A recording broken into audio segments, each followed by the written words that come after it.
दोस्तों अभी हाल ही में एनसीईआरटी ने एक स्पेशल मॉड्यूल पब्लिश करते हुए पार्टीशन हॉरर्स को समझाया है। यहाँ पर अगर आप देखें तो ये जो मॉड्यूल है ये क्लास 6 से 12 तक के बच्चों के लिए डिजाइन किया गया है, लेकिन इस मॉड्यूल में कुछ ऐसी बातें लिखी गई हैं जिसकी वजह से कांग्रेस पार्टी खासकर इसका विरोध कर रही है। इस मॉड्यूल को जब आप पढ़ेंगे तो आप पाएंगे कि इसमें कहा गया है कि जो पार्टीशन हुआ था इंडिया का, उसके लिए 3 फोर्सेस रिस्पॉन्सिबल हैं, जिसमें कि सबसे पहला मोहम्मद अली जिन्ना है, जिन्होंने कि सबसे पहले पार्टीशन की डिमांड रखी थी।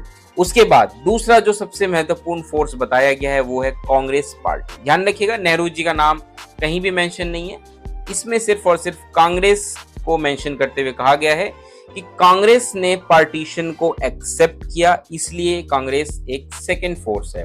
और थर्ड फोर्स जिसको माना गया है वो है लॉर्ड माउंटबेटन, जो कि लास्ट वायसरॉय ऑफ इंडिया थे, जिन्होंने कि इस पूरे पार्टीशन को एग्जीक्यूट किया था।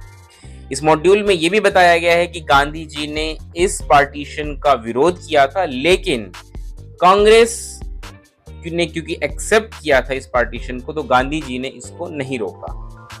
इसके साथ साथ उन्होंने ये भी कहा है इस मॉड्यूल में कि जो पार्टीशन हुआ था उस वक्त सिरिल रेडक्लिफ को ये काम सौंपा गया था कि वो इंडिया और पाकिस्तान की बाउंड्रीज निर्धारित करेंगे। तो क्योंकि बहुत ही कम समय में सिरिल रेडक्लिफ ने इस पूरे काम को किया, तो ऐसे में जो बहुत सारे क्षेत्र ऐसे थे जिसको लेकर के विवाद पैदा हुआ। और ऐसा भी लिखा है कि 15 अगस्त 1947 को जब देश आजाद हुआ, उस समय बहुत सारे लोगों को ये भी नहीं पता था कि वो इस वक्त भारत में है या पाकिस्तान में।